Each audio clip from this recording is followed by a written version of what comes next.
Marxist communist கட்சியின் மாநில செயலாளராக பே சண்முகம் தேர்ந்தெடுக்கப்பட்டுள்ளார். விவசாயிகள், பழங்குடியினருக்காக பல்வேறு போராட்டங்களை முன்னெடுத்தவராக அறியப்படும் அவரை பற்றி விவரிக்கிறது பின்வரும் தொகுப்பு.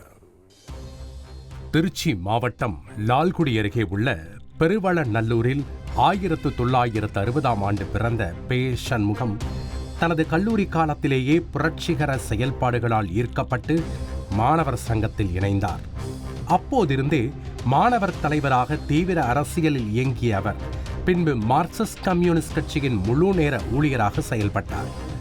1992 உருவான மலைவாழ் மக்கள் சங்கத்தின் முதல் பொதுச் செயலாளராக தேர்வான பே சண்முகம் தமிழக வரலாற்றில் கரும்புள்ளியாக இருக்கும் வாச்சாத்தி வன்முறையில் பாதிக்கப்பட்டவர்களின் நீதிக்கான போராட்டத்தை 30 ஆண்டுகள் வழிநடத்தி வென்று காட்டிய தலைவர்களில் முக்கியமானவர்.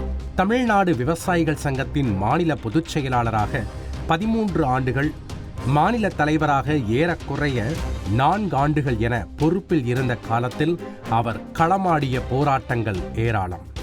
குறிப்பாக பழங்குடி மக்களின் சாதிச் சான்று கோரிய போராட்டங்களிலும் அனைத்து விதமான நில உரிமை போராட்டங்களிலும் இவர் முன்னணியில் நின்றார். பழங்குடியினர் நில உரிமை போராட்டத்தை முன்னெடுத்து கடந்த 2006 அப்போதைய பிரதமர் மன்மோகன் சிங்கை இவர் சந்தித்த பின்னரே வரலாற்று சிறப்புமிக்க வன உரிமை சட்டம் சாத்தியமானதாக சொல்லப்படுகிறது.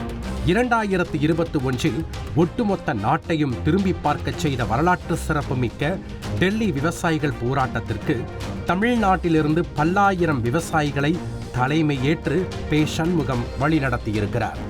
அதன் தொடர்ச்சியாகவே தற்போது விழுப்புரத்தில் நடைபெற்ற 24வது மார்க்சிஸ்ட் கம்யூனிஸ்ட் மாநில மாநாட்டில் அக்கட்சியின் மாநில செயலாளராக பே சண்முகம் தேர்வாகியுள்ளார். செய்திகளை உடனுக்குடன் தெரிந்து கொள்ள உடனே சப்ஸ்கிரைப் பண்ணுங்க.